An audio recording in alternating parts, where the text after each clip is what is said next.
What if I told you that one of history's most powerful kings, a man who supposedly commanded armies of demons and built the most magnificent temple ever conceived, has left behind absolutely no proof that he ever existed? This is the mystery of King Solomon, a figure so legendary that his name echoes through 3,000 years of history, yet so elusive that scholars still debate whether he was real or simply the greatest myth ever told. Think about this for a moment.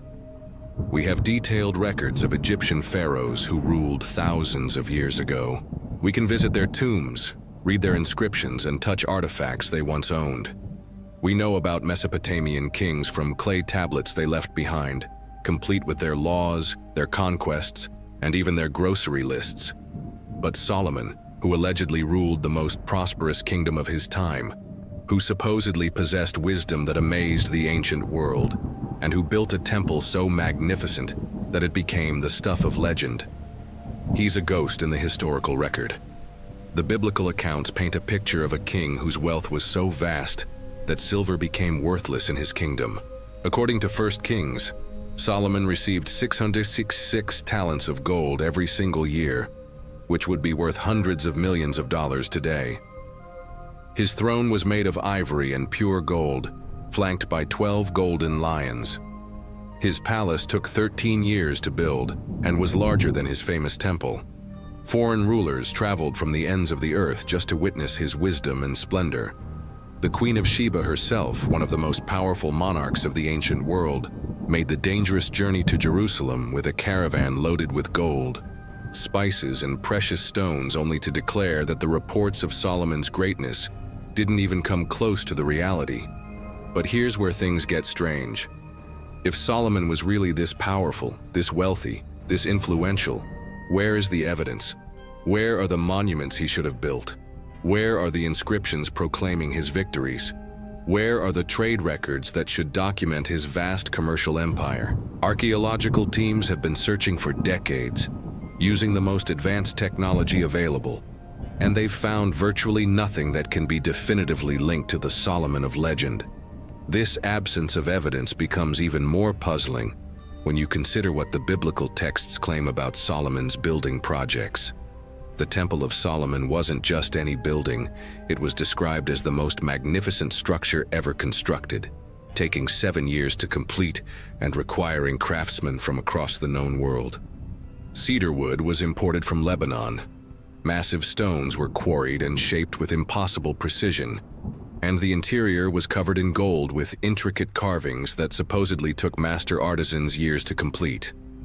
The temple was divided into 3 sections, with the innermost chamber, the Holy of Holies, housing the Ark of the Covenant itself.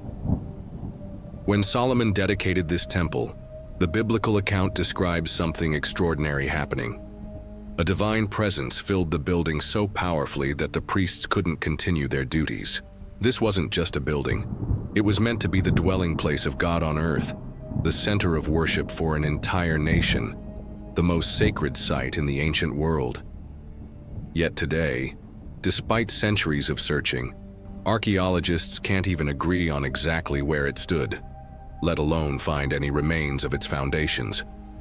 The mystery deepens when you realize that this temple supposedly stood for over 400 years before being destroyed by the Babylonians in 586 BCE. That's not ancient history by archaeological standards. We have clear evidence of buildings that are much older and much less significant. The fact that such an important structure could vanish so completely raises serious questions about whether it ever existed in the form described in the biblical texts. But the missing temple is just the beginning of Solomon's vanishing act. What about his legendary wealth? The biblical accounts describe riches that seem almost impossible to believe. Gold flowed into Jerusalem from a mysterious land called Ophir, whose location remains unknown to this day. Silver was so abundant that it was considered worthless. Exotic goods arrived from trade networks that supposedly spanned continents. Solomon's annual income from trade and tribute was described as astronomical, making him possibly the wealthiest ruler in human history. Yet none of this wealth has ever been found. No hidden treasuries, no secret mines, No archaeological evidence of the vast trade networks that should have supported such prosperity. Treasure hunters have been searching for Solomon's lost mines for centuries, following every clue and legend they can find. But they've come up empty-handed. If Solomon really possessed the wealth described in ancient texts, where did it all go? How could such vast riches simply disappear without a trace? The absence of contemporary records makes the mystery even more perplexing. Unlike other ancient rulers who left behind detailed accounts of their reigns, Solomon appears only in religious texts that were written centuries after his supposed death. There are no diplomatic letters mentioning him, no trade agreements bearing his seal, no victory inscriptions proclaiming his conquests. For a king who allegedly had diplomatic relations with rulers across the ancient world, this silence is deafening. Some scholars have suggested that Solomon might be a composite figure, a literary creation that combines the achievements of multiple rulers into one legendary king.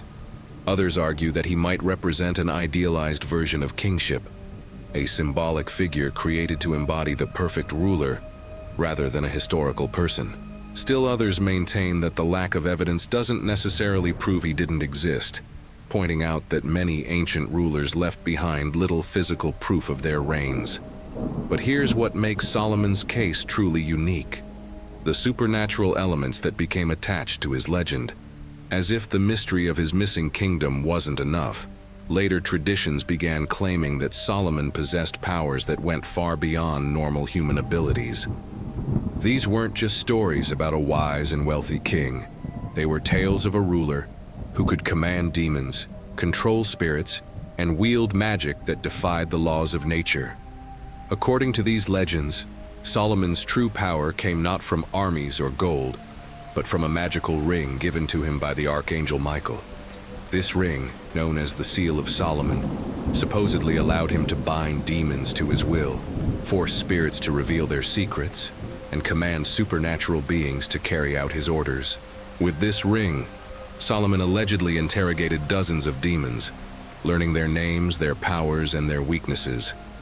He bound rebellious spirits and forced them into servitude, compelling them to help build his temple and carry out his will. The most famous of these supernatural servants was supposedly Asmodeus, a powerful demon associated with lust and chaos. According to later legends, Solomon managed to bind this demon and force him to work on the temple construction, but Asmodeus eventually turned the tables, stealing Solomon's ring and casting the king into exile. For months or even years, Solomon wandered as a powerless beggar while the demon ruled in his place, until he finally managed to reclaim his ring and banish Asmodeus once more. These stories raise an intriguing question. Why did later generations feel the need to transform Solomon from a wise king into a master sorcerer? What was it about his legend that seemed to require supernatural explanation? Perhaps the achievements attributed to him seemed so impossible that people concluded he must have had otherworldly help. Or maybe the human imagination simply couldn't accept that such wisdom and power could exist within normal human limitations. The transformation of Solomon's legend also reveals something fascinating about how myths evolve across cultures and centuries. Each tradition that embraced his story adapted it to fit their own beliefs and needs. In Islamic tradition, he became a prophet who commanded jinn through divine authority. In Jewish mysticism, he was seen as a master of hidden knowledge who understood the secret workings of creation. In medieval European occultism, he became the archetypal magician king whose supposed techniques were preserved in grimoires and magical texts. But this brings us back to the central mystery. If Solomon was real, why has he left so little trace in the historical record? And if he was purely legendary, how did his story become so detailed, so widespread, and so enduring? The answer to these questions might lie not in what we can prove about the past, but in understanding why certain stories capture the human imagination so powerfully that they transcend the boundaries between history and myth. As we dig deeper into Solomon's legend, we'll discover that the supernatural elements of his story are not just later additions to a historical account. They're integral to understanding why his name has echoed through millennia. inspiring everyone from ancient scribes to medieval magicians to modern treasure hunters. The question isn't just whether Solomon existed, but why his legend grew to encompass powers that seemed to defy reality itself. Now here's where Solomon's story takes a turn that will make you question everything you thought you knew about ancient history. Because according to countless texts and traditions spanning over 2 millennia, Solomon wasn't just a wise king who happened to be wealthy. He was something far more extraordinary and terrifying, a master of supernatural forces who could bend demons to his will, command armies of spirits, and wield power that transcended the natural world. The transformation of Solomon from biblical king to supernatural sorcerer didn't happen overnight. But when it did, it created one of the most enduring and influential magical traditions in human history. At the center of this transformation lies a single object that has captured imaginations for thousands of years: the Seal of Solomon, a ring that supposedly granted its wearer dominion over the entire spirit world. According to the legends, this wasn't just any ring. The Seal of Solomon was said to have been given to the young king by the archangel Michael himself, bearing a special inscription or symbol that commanded absolute obedience from demons, djinn, and other supernatural beings. With this ring on his finger, Solomon could summon spirits from the depths of hell, force them to reveal their deepest secrets, and compel them to carry out any task he commanded. But here's what makes this story truly chilling. The ring didn't just give Solomon power over random spirits. It gave him control over specific, named demons, each with their own terrifying abilities and malevolent purposes. Think about what this means for a moment. We're not talking about vague supernatural forces or abstract magical powers. The legends describe Solomon as having detailed knowledge of individual demons, knowing their names, understanding their specific abilities, and being able to summon them at will. This wasn't the work of some primitive superstition. These were sophisticated magical systems that would later influence centuries of occult practice and demonological study. The most detailed account of Solomon's supernatural abilities comes from a text called the Testament of Solomon, written centuries after the biblical period but claiming to preserve the king's own words about his magical practices. This isn't some brief mention of supernatural power. It's a comprehensive manual of demonology that describes Solomon's encounters with dozens of different spirits, each more terrifying than the last. According to the Testament, Solomon's magical career began when a young worker on his temple construction was being tormented by a demon. Instead of calling for priests or relying on prayer, Solomon used his ring to summon the demon directly, forcing it to reveal its name and nature. But this was just the beginning. Once Solomon discovered his power over the spirit world, he began systematically summoning and interrogating demons, building what amounted to a supernatural intelligence network.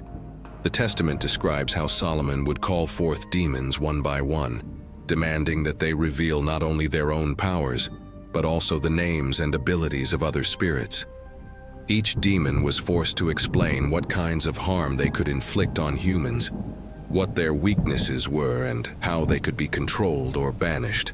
Solomon compiled this information into what was essentially a comprehensive guide to the supernatural world, knowledge that would later form the foundation of medieval grimoires and magical texts. But perhaps the most famous of Solomon's supernatural adversaries was Asmodeus, a demon whose name still sends chills down the spines of those familiar with occult traditions. Asmodeus wasn't just any demon. He was described as one of the most powerful and dangerous spirits in existence, associated with lust, rage, and the destruction of marriages and relationships. According to the legends, this demon had been terrorizing humanity for centuries before Solomon finally managed to bind him. The story of Solomon's confrontation with Asmodeus reads like something from a supernatural thriller. The demon initially appeared before Solomon in a form so terrifying that even the wise king was shaken.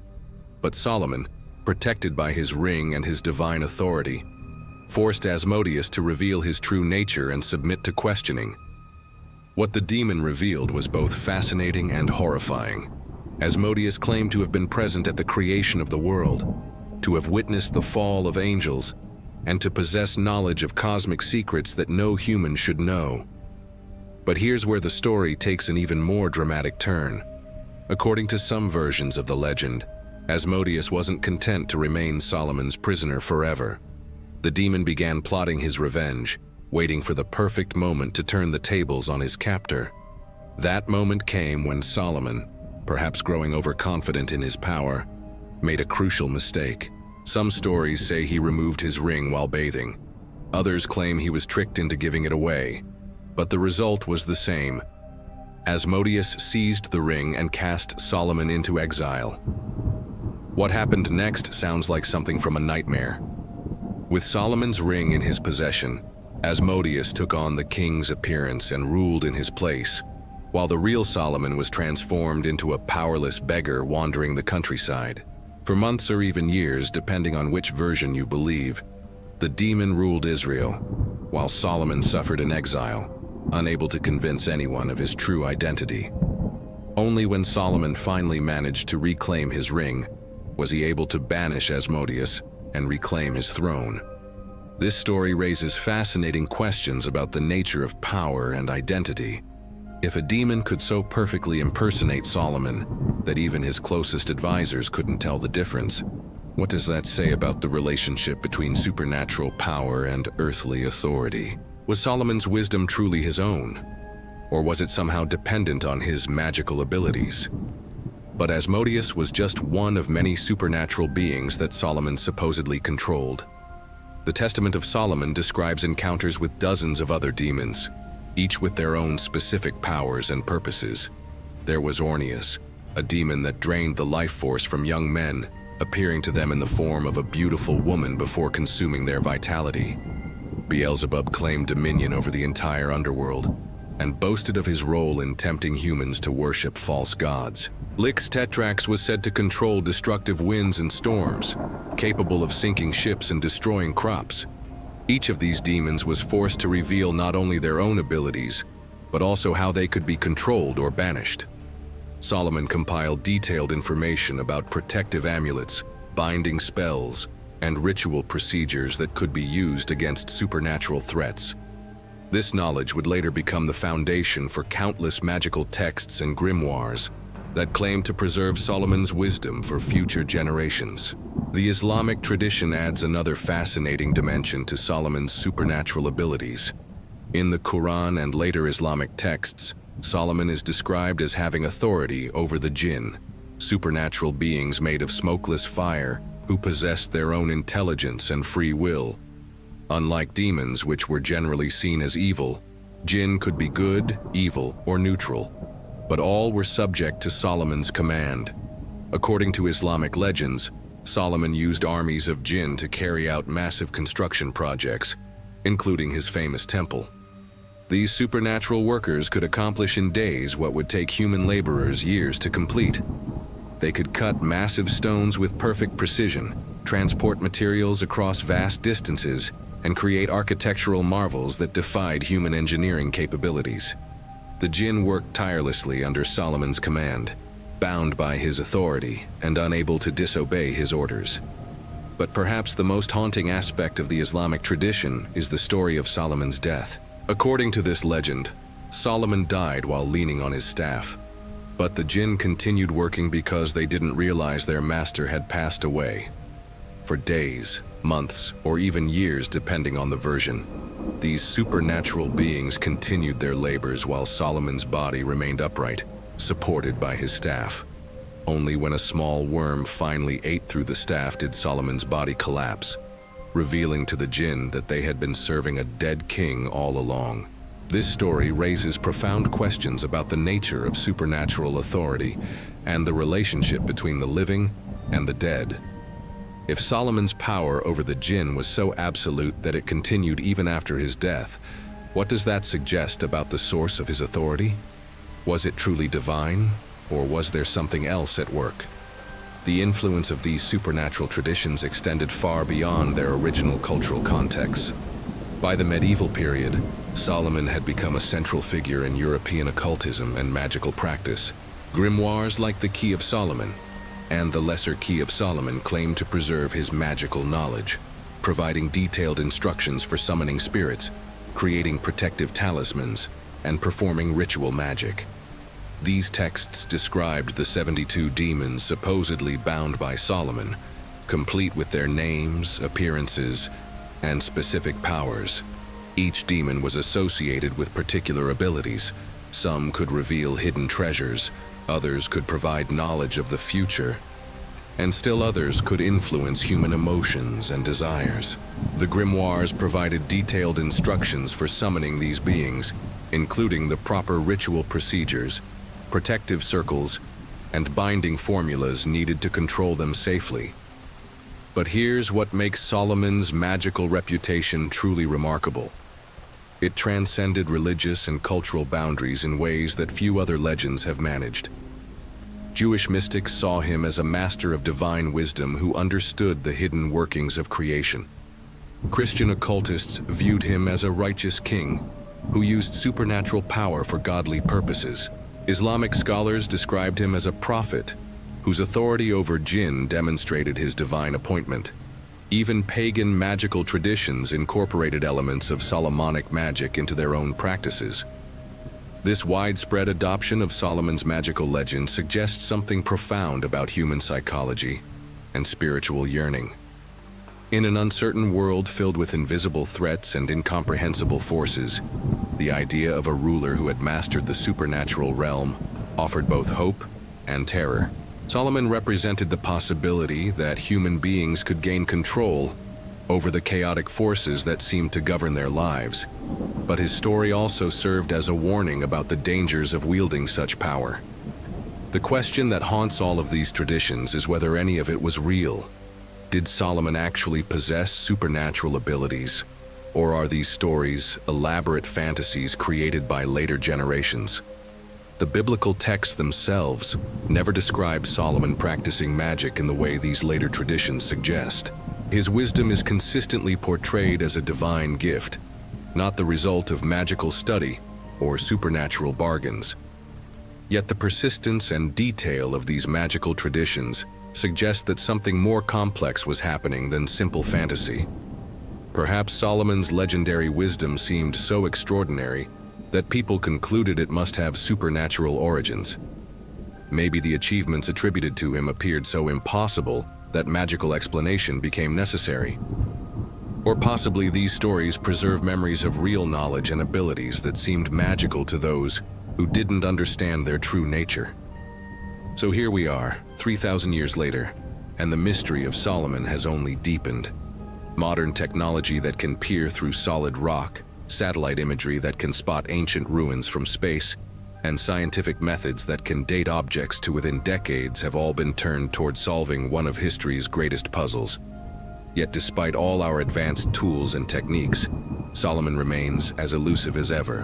But the search itself has revealed something fascinating. The more we look for Solomon, the more we discover about ourselves and why certain mysteries refuse to be solved. The modern hunt for Solomon began in earnest during the 19th century, when European archaeologists first started systematically excavating sites across the Middle East. They were confident that with proper scientific methods, they would quickly uncover evidence of the great king and his magnificent kingdom. After all, if Solomon really ruled the vast empire described in biblical texts, surely there would be abundant physical evidence waiting to be discovered. Palaces, fortifications, trade goods, inscriptions, something that would prove once and for all that the legendary king was real. But as decade after decade passed, that evidence remained frustratingly elusive. Archaeologists found plenty of evidence for ancient civilizations in the region, but nothing that could be definitively linked to the Solomon of legend. They uncovered impressive fortifications, discovered ancient trade routes, and found evidence of sophisticated urban centers, but the grand kingdom described in biblical texts seemed to exist just beyond the reach of their shovels and brushes. The introduction of new technologies in the late 20th and early 21st centuries raised hopes that Solomon's secrets might finally be revealed. Ground-penetrating radar could detect buried structures without disturbing the soil above them. Satellite imagery could identify potential archaeological sites across vast areas. Computer modeling could reconstruct ancient buildings based on textual descriptions. Surely these powerful tools would succeed where traditional archaeology had failed. Teams of researchers began using these technologies to map the underground structures beneath Jerusalem, particularly around the Temple Mount, where Solomon's temple supposedly stood. What they found was both tantalizing and frustrating. A complex network of tunnels, chambers, and foundations that clearly indicated centuries of construction and reconstruction on the site. But determining which, if any, of these structures dated to Solomon's time proved nearly impossible due to the political and religious sensitivities surrounding the area. The Temple Mount today is one of the most contested pieces of real estate on Earth.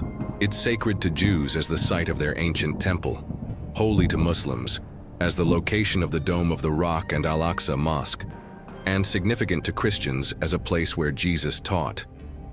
Any archaeological investigation that might disturb these religious sites is virtually impossible, meaning that the most likely location of Solomon's temple remains largely unexplored by modern science.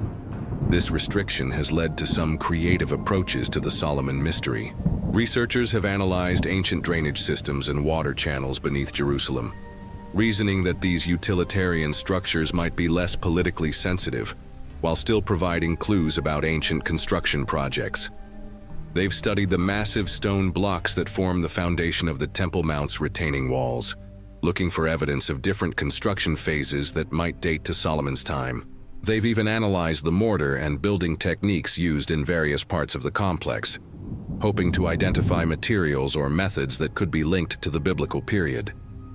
But perhaps the most intriguing modern development in the search for Solomon has come from an unexpected source: Ethiopia.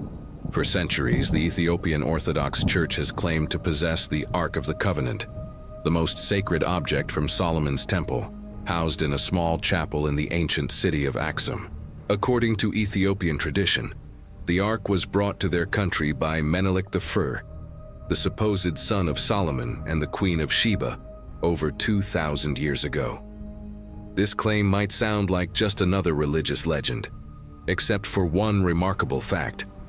The Ethiopian Church has maintained absolute secrecy about their supposed treasure for centuries. Only one person, a specially chosen guardian monk, is allowed to see the object they claim is the Ark. This guardian spends his entire life in isolation, never leaving the chapel grounds, and when he dies, he chooses his own successor, who then takes the same vow of secrecy. No photographs exist, no scientific analysis has been permitted, and no outsider has been allowed to verify the claim. The Ethiopian government has consistently refused all requests from archaeologists and historians to examine the object, maintaining that it's too sacred to be subjected to scientific scrutiny. This absolute secrecy has only fueled speculation about what might really be hidden in that small chapel in Aksum. Could it actually be the Ark of the Covenant? Is it some other ancient artifact of great significance? Or is the secrecy itself the point, designed to preserve a mystery that might be more powerful than any physical object? Recent genetic studies have added another layer to the Ethiopian connection. Researchers have found that certain Ethiopian Jewish populations, known as the Beta Israel or Falasha, have genetic markers that suggest ancient Middle Eastern ancestry. While this doesn't prove a connection to Solomon, it does indicate that there were historical links between Ethiopia and the ancient Near East that could potentially support some aspects of the traditional stories. The Queen of Sheba herself remains one of the most intriguing figures in the Solomon mystery. While the biblical account places her visit to Solomon's court as a historical event, scholars continue to debate where her kingdom might have been located. The two leading candidates are Yemen in southern Arabia and Ethiopia in East Africa, both regions that were known in ancient times for their wealth in gold, spices, and other luxury goods. Archaeological investigations in both regions have uncovered evidence of sophisticated ancient civilizations that could potentially match the biblical descriptions of Sheba's kingdom. In Yemen, researchers have found the remains of impressive dams, irrigation systems, and urban centers that demonstrate the technological sophistication of ancient South Arabian civilizations. In Ethiopia, Excavations have revealed evidence of ancient trade networks that connected East Africa with the Mediterranean world, along with impressive stone monuments and urban centers that suggest a high level of political organization.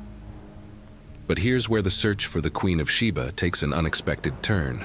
Some researchers have suggested that she might not have been a single historical figure at all, but rather a composite character representing the various South Arabian and East African queens who had diplomatic and trade relationships with ancient Israel. This would explain why different traditions place her kingdom in different locations, and why her story seems to blend elements from multiple cultures and time periods. The question of Solomon's legendary wealth has also attracted modern treasure hunters and researchers. The mysterious land of Ophir, supposedly the source of much of Solomon's gold, has been the subject of countless expeditions and theories. Some have placed Ophir in southern Africa, pointing to ancient gold mines in Zimbabwe and South Africa that show evidence of extensive ancient mining operations. Others have suggested locations in India, Southeast Asia, or even the Americas, based on various interpretations of biblical and historical texts. One of the most persistent theories links Ophir to the ancient ruins of Great Zimbabwe, a massive stone complex in southern Africa that was clearly built by a sophisticated civilization. The site shows evidence of extensive gold mining and trading operations, and its construction techniques bear some similarities to descriptions of ancient Middle Eastern architecture. However, radiocarbon dating has shown that Great Zimbabwe was built several centuries after Solomon's supposed reign, making a direct connection unlikely. The search for Solomon's mines has also led researchers to examine ancient mining operations across the Middle East and Africa. In Jordan, archaeologists have discovered extensive copper mining operations that date to the biblical period, complete with sophisticated smelting facilities and evidence of large-scale production.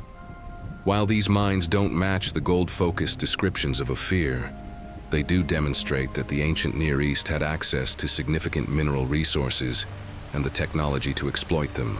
But perhaps the most fascinating aspect of the modern search for Solomon is how it has revealed the power of legend to shape reality. The very act of looking for Solomon has created its own mythology, complete with treasure hunters, conspiracy theories, and claims of secret discoveries. Countless books, documentaries, and websites claim to have solved the Solomon mystery, usually by proposing some dramatic new theory or claiming access to secret information. These modern Solomon hunters often blend legitimate archaeological research with wild speculation, creating a confusing mix of fact and fiction that makes it even harder to separate truth from legend. Some claim that Solomon's temple was built using advanced technology provided by ancient aliens. Others suggest that his supernatural powers were actually sophisticated scientific knowledge that has been lost to modern civilization. Still others propose that his treasures are hidden in secret locations around the world, protected by ancient curses or modern conspiracies. The internet age has democratized access to information about Solomon, while also making it easier for misinformation to spread. Online forums debate every aspect of his legend, from the historical evidence for his existence to the supposed locations of his hidden treasures. Amateur researchers share their theories alongside professional archaeologists, creating a vast digital library of Solomon-related speculation that ranges from scholarly analysis to pure fantasy. Yet despite all the searching, all the theories, and all the technological advances, the fundamental questions about Solomon remain unanswered. Was he a real historical figure whose story was later embellished, or was he always more legend than reality? Did he possess supernatural powers, or were these stories created to explain achievements that seemed impossible by normal human standards? And perhaps most importantly, why does his mystery continue to captivate us after all these centuries? The answer to that last question might be the key to understanding the entire Solomon phenomenon. His story addresses fundamental human concerns that transcend any particular historical period or cultural context. The desire for wisdom in an uncertain world, the dream of wealth and power, the hope that justice and righteousness can triumph over chaos and oppression. These are universal human aspirations that find expression in Solomon's legend. But Solomon's story also serves as a warning about the dangers of unchecked power and the corrupting influence of wealth. His supposed downfall, despite his legendary wisdom, reminds us that even the greatest leaders can fall victim to pride, excess, and spiritual corruption.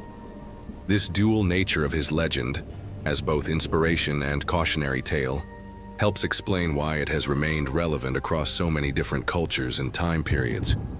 The supernatural elements of Solomon's story speak to another universal human concern: the desire to understand and control the forces that shape our lives. In an uncertain world filled with invisible threats and incomprehensible events, the idea of a ruler who had mastered supernatural forces offers both hope and terror. Solomon represents the possibility that human beings can gain control over chaos, but his story also warns about the dangers of wielding such power. Perhaps the most important insight from the modern search for Solomon is that some mysteries are more powerful unsolved than solved. The absence of definitive proof allows each generation to find in his story what they need: a model of wisdom, a symbol of justice, a cautionary tale about power, or a gateway to supernatural possibilities.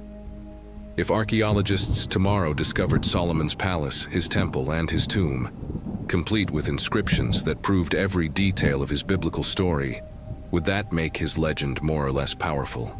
The search for Solomon continues, driven by new technologies, fresh theories, and the eternal human desire to solve ancient mysteries. Satellite archaeology is identifying potential sites across the Middle East that might hold clues to his kingdom. Advanced dating techniques are providing more precise chronologies for ancient artifacts and structures. Digital humanities projects are analyzing the textual traditions surrounding Solomon with unprecedented sophistication.